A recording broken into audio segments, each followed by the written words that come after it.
Selamat pagi, hari ini kita ketemu lagi untuk materi pembelajaran video kita.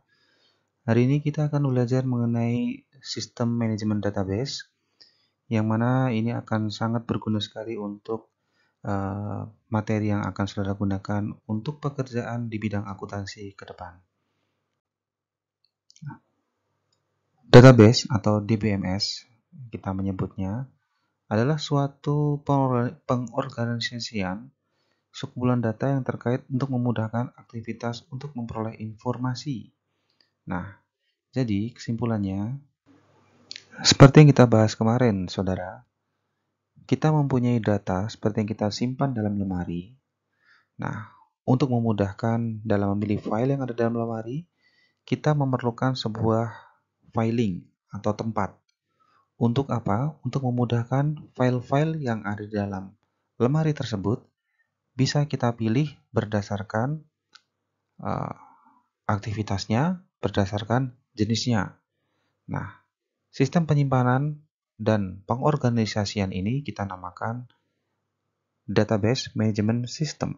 Nah, DBMS ini biasanya menggunakan sebuah sistem yang diinjek ke dalam sebuah sistem komputer yang nantinya akan memudahkan saudara untuk mengakses segala bentuk informasi data yang ada di dalamnya.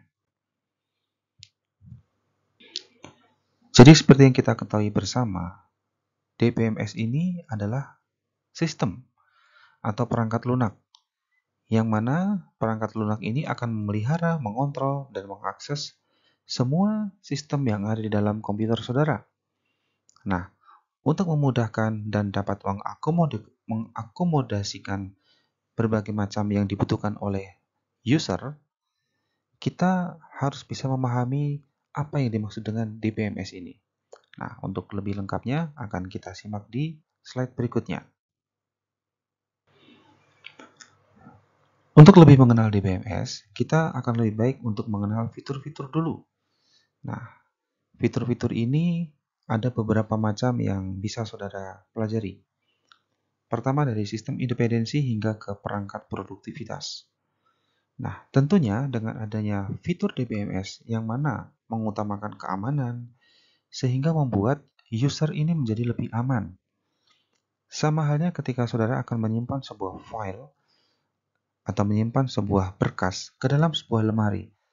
Semakin bagus lemari yang saudara simpan, yang saudara gunakan, yang saudara pilih, maka akan menentukan seberapa jauh faktor keamanan untuk melindungi berkas yang saudara simpan itu. Bayangkan jika lemari tersebut hanya terbuat dari sebuah triplek. Apa yang akan terjadi? Maka lemari tersebut dapat kita kategorikan sebagai lemari yang sangat rapuh. Nah, keunggulan dari DBMS, kita ambil yang paling dapat kita andalkan yaitu menghemat biaya. Nah, semakin bagus DBMS yang kita pilih atau sistem pengelolaan database yang kita pilih, maka akan memangkas berbagai macam pengeluaran. Apa saja pengeluaran itu? Biasanya kalau sistem yang kita gunakan itu jelek, yang mana tugasnya adalah untuk melindungi file atau arsip yang sangat penting bagi perusahaan kita. Kalau arsip tersebut dibobol atau dihack oleh orang-orang yang tidak bertanggung jawab, maka apa yang akan terjadi? Tentunya untuk membackup dan menanggung segala kerugian itu membutuhkan biaya yang tidak sedikit. Nah, dengan sistem yang kita gunakan ini akan lebih baik daripada kita meng-hire banyak orang. Nah, tentunya hal ini akan menjadi lebih unggul dalam hal biaya. Nah, tentunya DBMS ini juga memiliki sebuah kelemahan. Nah, semakin handal DBMS yang kita pilih, maka tentunya ongkos itu akan semakin mahal. Sama halnya seperti kita memilih sebuah mobil listrik. Mobil listrik itu tidak ada yang murah. Ya. Paling-paling murah di angka 500 ke atas, 500 juta ke atas.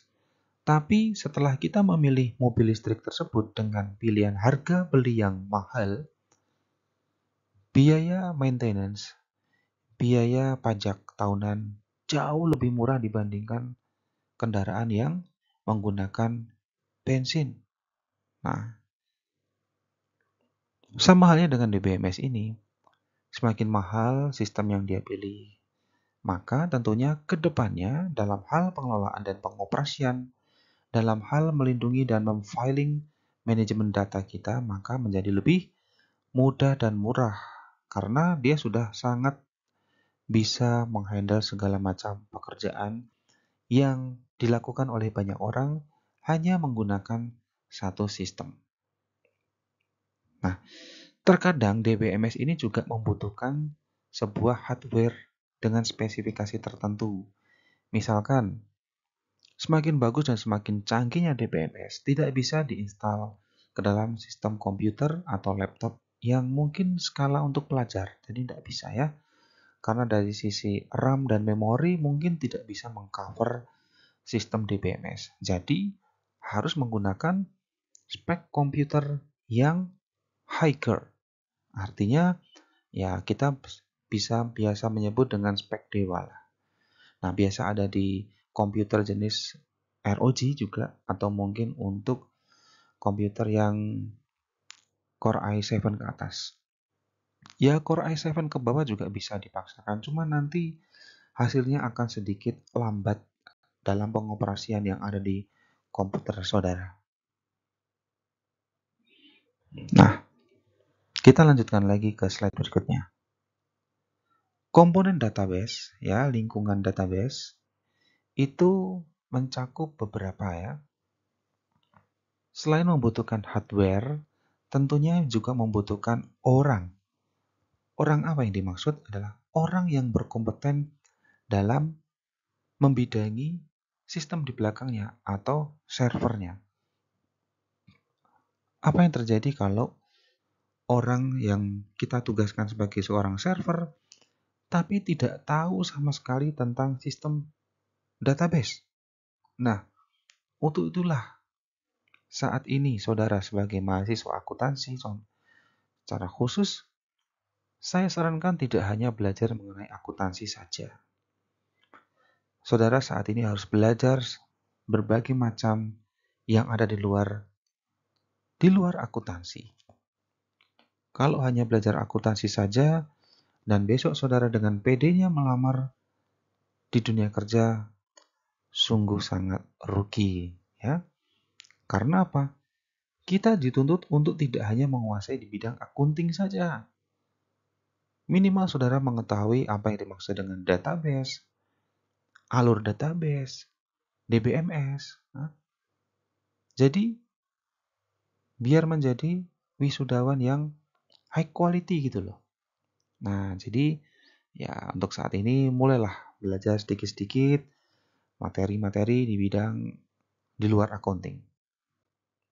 Nah, siapa yang terlibat dalam DBMS ini? Nah, yang pertama adalah administrator. Nah, tugasnya jelas di sini adalah mengatur otorisasi akses terhadap basis data. Jadi seperti di kampus kita, yang mengatur otorisasi membolehkan saudara untuk mengakses KRS adalah server atau administrator. Apabila salah satu mahasiswa belum melunasi tanggung jawabnya atau belum melunasi kewajiban SPP semesternya, maka yang bersangkutan tidak boleh melakukan KRS. Nah, tugas ini dilakukan oleh database administrator. Kemudian yang berikutnya adalah database designer. Nah, ini adalah orang yang bertanggung jawab untuk merancang database sehingga tampilannya cantik. Nah, gampangnya begini aja. Ketika saudara melihat sistem SIAS, nah, enak dipandang mata kan? Nah, orang yang merancang dan mendesain adalah desainer database.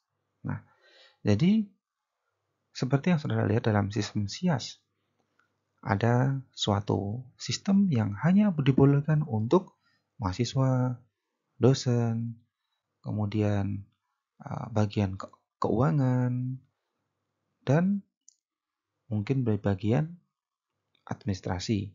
Nah, jadi yang mengatur arus masuk itu adalah desainer. Nah, sehingga apa tuh? Memudahkan untuk apa? Memudahkan untuk kita masuk sesuai kebutuhan.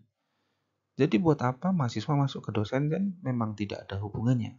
Nah, jadi dirancang untuk sesuai kebutuhan penggunanya. Kita lanjutkan. Kemudian end user. Nah, end user ini siapa? End user adalah saudara sendiri. Jadi, saudara itu adalah end user ya.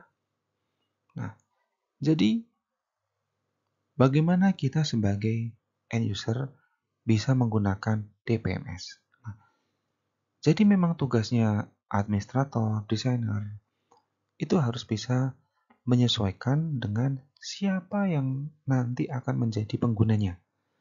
Nah, kalau penggunanya mahasiswa ya bagaimana membuat sebuah sistem sedemikian rupa yang mudah digunakan oleh mahasiswa. Berbicara mengenai end user, nah, kita bagi menjadi 4 kelompok. Nah, kita mulai dari casual end user. Nah, ini seseorang yang mengakses basis data secara kadang-kadang, tapi mungkin memerlukan informasi yang berbeda. Nah, ini siapa ini? Nah, ini adalah orang yang misalkan, kalau contoh adalah wakil rektor, yang juga membutuhkan informasi, ya, tapi nggak sering mengecek SIAS. Kadang-kadang ketika ingin mengetahui seberapa jauh mahasiswa dalam melakukan daftar ulang KRS sudah seberapa jauh. Nah, bahasa query atau bahasa perintah yang digunakan itu memang khusus karena memang dikhususkan untuk orang yang tidak sering menggunakan, jadi lebih di atasnya end user. Kemudian naive atau parametric end user, jadi dia melakukan secara berkala, melakukan update basis data. Nah, ini adalah Biro Administrasi Keuangan dan Akademik. Nah, tugasnya apa? Memastikan mahasiswa itu sudah melakukan daftar ulang. Kemudian sudah memastikan dosen melakukan penilaian tugas akhirnya. Jadi dia yang memang secara berkala melakukan pengecekan. Apabila ada dosen yang belum menginput nilai, maka ya otomatis mahasiswa menjadi terhambat. Nah, jadi dia secara aktif tugasnya ya. Kemudian ada sophisticated end user. Nah, dia adalah teknisinya ibaratnya. Jadi ketika terjadi down atau terjadi hang karena terlalu banyak orang yang mengakses, ya, yang memperbaiki adalah engineer-nya. Kemudian standalone user, jadi yang memelihara basis data personal dengan menggunakan paket-paket program. Ini adalah orang yang menjual sistem atau vendor. Jadi ibarat yang menjual sistem Windows, yang menjual sistem Microsoft Office. Nah, ini yang menjual sistem DBMS. Nah, dia yang menjual sistemnya, kemudian yang melakukan pemeliharaan secara berkala agar sistem yang digunakan oleh user itu sudah seperti apa yang mereka inginkan. Nah, ini adalah lanjutan mengenai sistem analis dan programmer. Nah, dia ini sifatnya tidak berada terus-menerus ada di dalam organisasi tersebut ya. Jadi ibaratnya seperti part-timer yang memang digunakan dan dibutuhkan ketika end user membutuhkan aplikasi tambahan. Yang mana program yang dibutuhkan berbeda dan ada peningkatan. Nah, ini kita list skip saja, ini memang orang yang di belakang layar.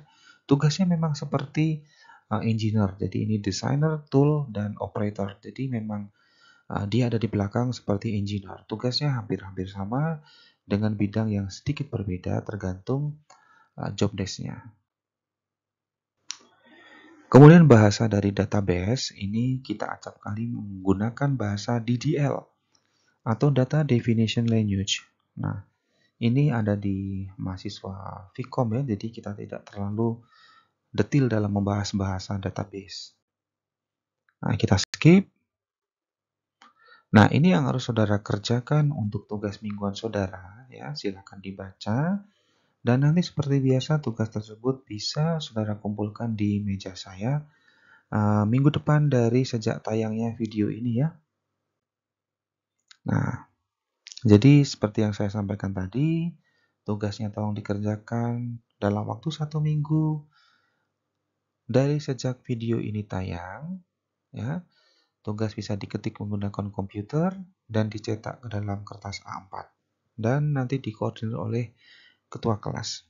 Nah, ini adalah contoh terakhir sebelum saya tutup videonya, beberapa sistem DBMS yang terkenal yang mereka jual ya, yang mungkin nanti juga saudara akan gunakan. Nah, kalau di Vkom saat ini menggunakan Oracle ya, perusahaannya Oracle Corporation. Nah, ini mereka menggunakan sistem ini ya yang saat ini digunakan untuk mengakses semua data yang ada di Vkom. Baik, terima kasih atas kesediaan dan perhatian saudara untuk melihat video ini.